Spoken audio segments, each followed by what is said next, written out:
Hi there, it's Neil from They're Gonna Move. Welcome back to the channel, and we are now approaching the end of crossing the line. This is the final turn, turn 8, and at the end of this turn we will know who has won the battle for Aachen in 1944. We are faced with some interesting decisions for both sides. The Americans needing to push hard. Again, they did reserve a few activations last turn, meaning that we are in a more advantageous position compared to the Germans in terms of total number of formation activations. However, we have got some tough defences and some tough terrain to get across in order to make sure we do achieve those final victory conditions.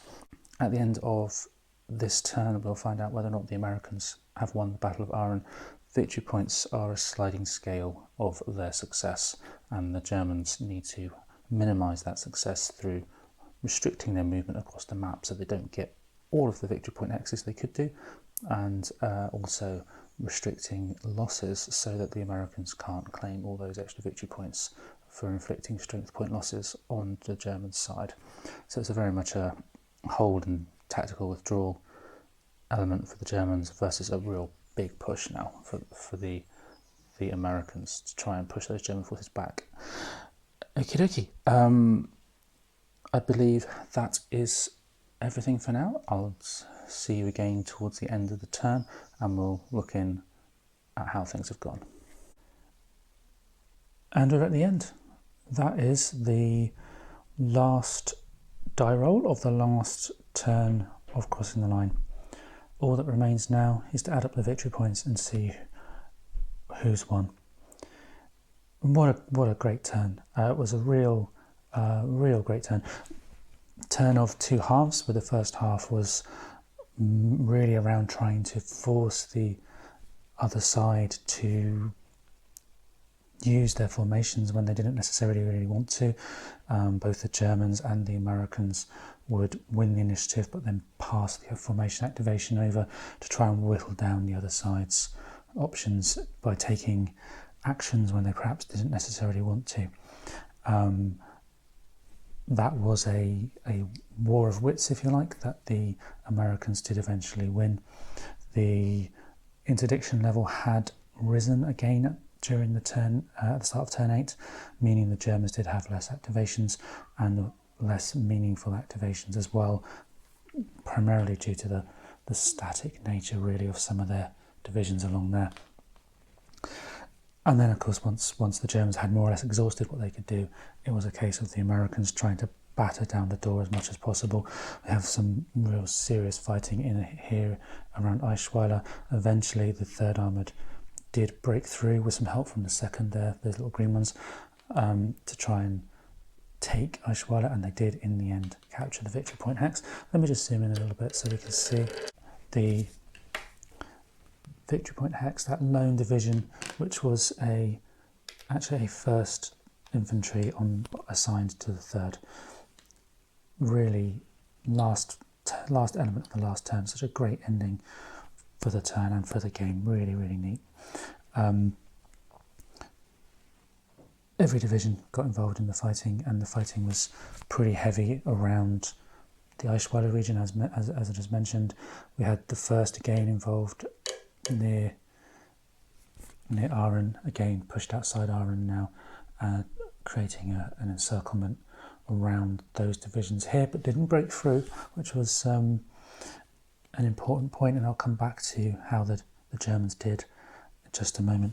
But we had some more heavy fighting up here. Again, we took the Americans consolidated their position around that victory point hex there, which is Werselen, I believe it's pronounced, and some real fighting here between the 30th Infantry and the German 116th Panzers, and that was a confrontation there that the Germans did actually win, and the Americans were not able to take that victory point hex, and we can just draw that chain of command round to the hex there to ensure that the unit in the victory point hex at Ohlsdorf is actually in supply, even though it's more or less surrounded by the American 30th.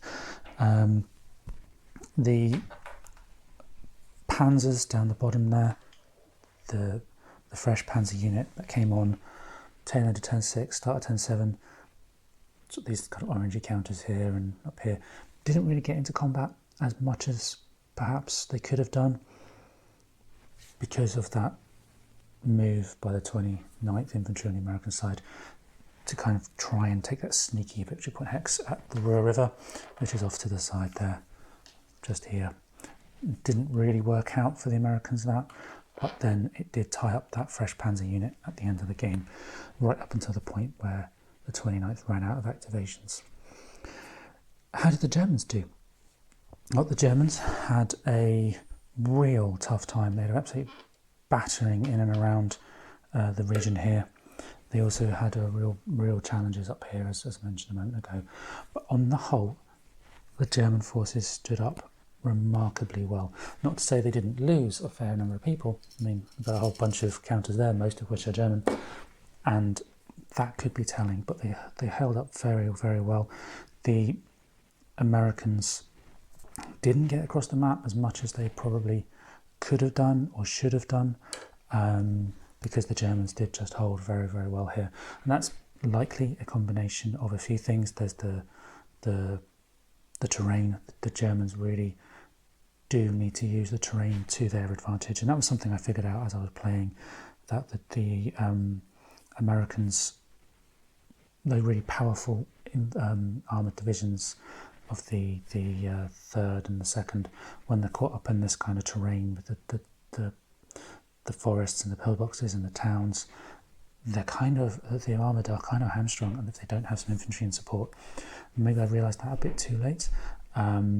There's also an element of the German reinforcements that come in along the northern part of the West Wall, kind of this kind of thing here.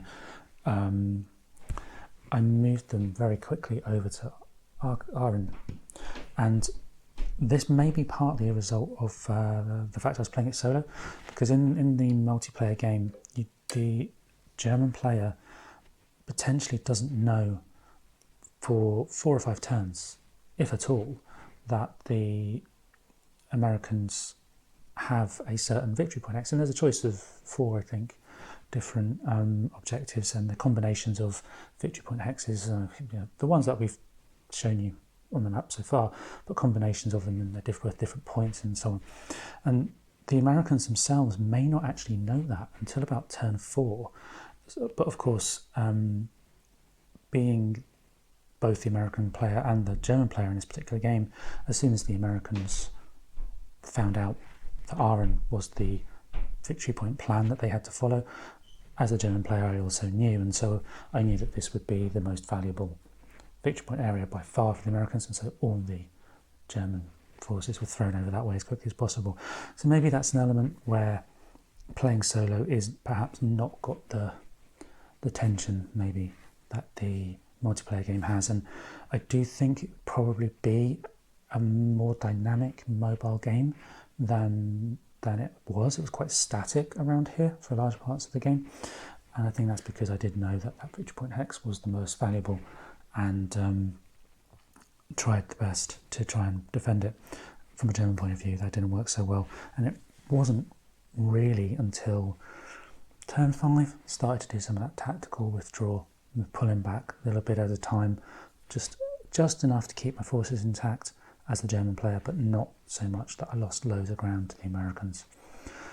For the American part, next time I play, learning the interplay and the requirement for the armoured and the infantry to work together, that's a key learning point, as would be the need to coordinate when, from the top of the map, when the reinforcements come on around halfway through the game, to coordinate between the second armoured, the 30th and the 29th, because they're all a bit all over the place during this game. They come on at different times, and they kind of all did their own thing, and I really do sense that the Americans could have done so much better coming down this way and left the Germans in a much more difficult position. Anyway, this is the end of the game. All that remains for me to do now is to total up the victory point hexes, which I will come to slightly later, because it's going to be a combination of victory points for the victory point hexes on the map, plus the strength point losses in here, and I think, without to recheck the rules, but I think the strength point losses on the map as well. So it's going to take me a bit of time to calculate that, so I'll pop back in a minute.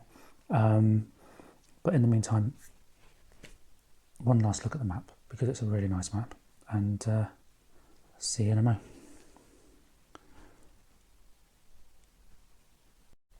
That took a little bit longer than expected, but I've now added up all the victory points in this game of Crossing the Line. The victory points are, just to refresh your memory, is any of these hexes controlled by the Americans, the hexes with the red outline, that is, plus any German strength point losses on the map and eliminated units, plus, and I didn't realise this at the time, but plus any withdrawn German units as well. Those strength points there do count as strength point losses towards the victory point total. So how did we do? Well, the victory point hexes, the value of them depends on which plan you were doing. We were doing the Aachen plan here, and so with Aachen, Wertherselen and Eichsweiler under American control at the end of the game, we scored 14 out of the 19 points. In terms of strength point losses, you need to work out what the unit type is, and it's one of the few occasions where these kind of little pictures on the tokens there come into play in this particular game. And once you've worked out what the strength point losses are for each of the different types of unit, you then divide it down and work out the victory points. So, for example, 1 victory point for every 20 strength point losses for the infantry, 1 for every 10 strength point losses for the motorised units, and then 1 for every 5 for the tanks and the tank destroyers. So what did all that work out at? Well, in total we have 36 points, much of that being from the strength point losses, as you might expect. And just to give you an example of how many forces the Germans lost, this kind of top row here, these are all the eliminated German divisions, not the ones that were still on the map at the end of the game, just the ones that were removed from the game versus the Americans. Quite a stark difference there. But our grand total victory points for the game was 36, and 36 gives us the narrowest of narrow margins for an American victory. So the Battle of Aachen has finished and the Americans have just won, which is probably fair given the picked position on the map at the end of the game, with the Germans holding out but having lost that all-important city of Aachen. Okay, that is the end then. Something of an epic coming to a close in terms of videos on this channel. It's been thoroughly enjoyable game to play, thoroughly enjoyable series of videos to film. I hope you've enjoyed it as much as I have. Thank you for joining me along the way. Until next time, happy gaming, and I'll see you soon.